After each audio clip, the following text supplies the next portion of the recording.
दोस्तों आज की इस वीडियो में हम लोग बात करने वाले हैं रेडिको खैतान स्टॉक के बारे में। इस स्टॉक के अगर हम रिटर्न्स की बात करते हैं तो 5 सालों में अपने इन्वेस्टर को इसने 700% के आसपास रिटर्न्स दिया। अगर मैं ऑल टाइम रिटर्न्स की बात करता हूँ तो 48,000% के आसपास रिटर्न इसने अपने इन्वेस्टर को दिए। बहुत ही मैसिव रिटर्न्स अपने इन्वेस्टर की इसने पिछले कुछ सालों में बनाए। तो आज की इस वीडियो में डिटेल में स्टॉक के बारे में बात करेंगे, फंडामेंटल्स, फाइनेंशियल्स और शेयर होल्डिंग पैटर्न को भी देखने की हम कोशिश करेंगे कि किस तरीके से स्टॉक की पोजीशन है मार्केट के अंदर और आपको एज ए इन्वेस्टर क्या पता चलना चाहिए, एज ए इन्वेस्टर आपको कौन सी चीजों का ध्यान रखना चाहिए, इसके बारे में डिटेल में बात करेंगे। वीडियो को मैं स्टार्ट करूँ उससे पहले चैनल के ऊपर आप पहली बार आए हो तो मेक श्योर कीजिए चैनल को आप सब्सक्राइब करो। यहाँ पे हम लोग स्टॉक मार्केट के रिलेटेड बहुत सारी चीजों के बारे में बात करते हैं। अब ये जो अल्कोहलिक बेवरेज वाले स्टॉक्स होते हैं या फिर कई बार ये सिगरेट और टोबैको वाले स्टॉक्स होते हैं, इन्हें स्टॉक मार्केट में सिन स्टॉक्स बोला जाता है। सिन स्टॉक इसलिए बिकॉज ये जो सारे प्रोडक्ट्स बेचते हैं जिस वजह से लोग हेल्थ के ऊपर इसका बुरा असर होता है, कई बार इस वजह से इनको सिन स्टॉक्स बोला जाता है। या फिर सिन स्टॉक इसलिए भी बोला जाता है बिकॉज ये हैबिट फॉर्मिंग प्रोडक्ट्स बेचते हैं जिस वजह से कहीं इनके जो फाइनेंशियल्स है बहुत ही ज्यादा स्ट्रांग रहता है। बिकॉज कोई कस्टमर को अगर एक्वायर कर लेते हैं तो ऑब्वियसली वो कस्टमर के साथ हमेशा रहता है। बिकॉज कोई अगर कोई प्रोडक्ट का कंजम्पशन कर रहा है, कोई अगर स्मोकिंग कर रहा है तो ऑब्वियसली वो सेम ब्रांड यूज करता है। कहीं ना कहीं इस वजह से ही कहीं ना कहीं स्टॉक्स को सीन स्टॉक मार्केट में बोला जाता है। अगर हम इसके फंडामेंटल्स देखने की बात करते हैं तो मार्केट का इसका 36,000 करोड़ के आसपास है। Kind of small cap company है। बिकॉज आज के डेट में जहाँ पे रिलायंस और एचडीएफसी बैंक के मार्केट कैप है उस मुकाबले बहुत ही छोटी कंपनी है। अगर हम पी रेशो की बात करते हैं तो 91 के आसपास पी रेशो, जहाँ पे इंडस्ट्री का पी रेशो 63 के आसपास है और कहीं ना कहीं रिटर्न ऑन इक्विटी इसका 12.55% के आसपास है। लेकिन इससे भी ज्यादा इंपॉर्टेंट चीज क्या है कि जिस तरीके से इसके फाइनेंशियल और specially year on year basis के ऊपर फाइनेंशियल एक्सपोनेंशियली बढ़ रहे हैं। 2021 में जहाँ पे 2,400 करोड़ के आसपास रेवेन्यूज थे वो बढ़कर 2025 फाइनेंशियल में 4,800 करोड़ के आसपास रेवेन्यूज हो चुके हैं। पिछले 5 सालों में डबल रेवेन्यूज के हो चुके हैं। वहीं पे अगर मैं प्रॉफिट्स की बात करता हूं तो प्रॉफिट में भी सेम चीज आपको देखने के लिए मिल जाती है।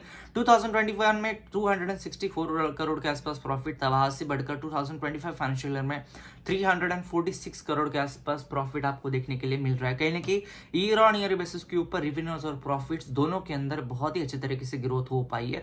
हालांकि मुझे ऐसा लग रहा है जिस तरीके से रेवेन्यूज बढ़े उतने एक्सपोनेंशियली प्रॉफिट नहीं बढ़े, लेकिन फिर भी प्रॉफिट के अंदर एक ग्रोथ तो है, डेफिनेटली ग्रोथ है।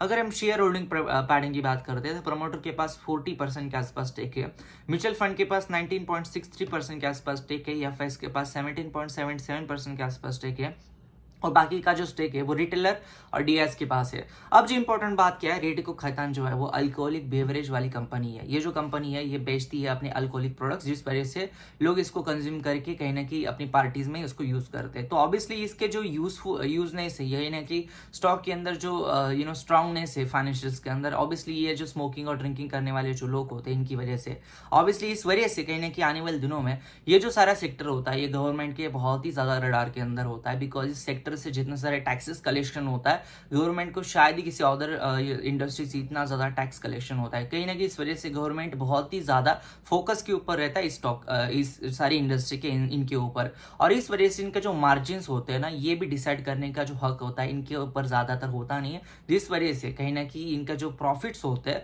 वो उसके अंदर एक्सपोनेंशियल ग्रोथ आपको कभी भी देखने के लिए नहीं मिलती है। बिकॉज इनके ऊपर इतनी सारी ड्यूटीज होती है, इतने सारे इनके ऊपर टैक्सेस लगाए जाते हैं गवर्नमेंट की तरफ से कि इनके रेवेन्यूज हालांकि बढ़ रहे हैं लेकिन उस हिसाब से प्रॉफिट्स इनके नहीं बढ़ते हैं। बिकॉज गवर्नमेंट को भी पता है कि अगर हमने इन लोगों को छूट दे दी तो ऑब्वियसली एक्सपोनेंशियली प्राइसेस बढ़ जाएंगे अल्कोहलिक बेवरेजेस की, जिस वजह से कहीं ना कहीं बहुत ज़्यादा हल्ला भी मच सकता है और ऑब्वियसली जो कंजम्पशन करने वाले जो लोग हैं इनके ऊपर भी बैड असर हो सकता है, उनके फाइनेंस भी हिल सकते हैं। तो कहीं ना कहीं गवर्नमेंट का बहुत ज़्यादा मॉनिटरिंग इस पूरे सेक्टर के ऊपर होता है, स्मोकिंग ड्रिंकिंग वाली कंपनीज जो होती है इनके ऊपर। तो आने वाले दिनों में गवर्नमेंट का अगर कोई रूल चेंज नहीं होता है, अगर कोई ड्यूटी चेंज नहीं होती है, टैरिफ का जो डर आज की डेट में है अमेरिका की तरफ से जिस तरीके से टैरिफ इंडियन कंपनीज के ऊपर लगाया जा रहा है, अगर ये सारी चीज़ें अगर अनफेवरेबल नहीं होती है, बहुत ज़्यादा वर्स्ट के सिनेरियोज नहीं होते हैं, तो ऑब्वियसली इस कंपनीज के लिए लॉन्ग टर्म में बहुत अच्छा फ्यूचर है। लेकिन फिर भी आपको एक चीज़ ध्यान में रखनी चाहिए कि अगर कोई टैक्सेस का या फिर टैरिफ्स का इनके ऊपर बहुत ज़्यादा एडवर्स इफेक्ट होता है तो उनके जो फाइनेंशियल्स आज आपको बहुत ज़्यादा स्ट्रॉन्ग दिख रहे हैं, हो सकता है आने वाले सालों में ये नहीं रह पाएंगे। बिकॉज इनके प्रॉफिट्स बहुत डिपेंड करते हैं टैक्सेस, रेगुलेशन और पूरा जो रेगुलेटरी फ्रेमवर्क होता है पूरा इंडस्ट्री का किस तरीके से हो रहा है। तो ये आने वाले दिनों में ही देखने वाली बात होगी एज इन्वेस्टर। ये था आज का वीडियो को कमेंट करो, उससे पहले चैनल को सब्सक्राइब कर देना, वीडियो को लाइक कर देना। धन्यवाद दोस्तों ये वीडियो देखने के लिए, धन्यवाद।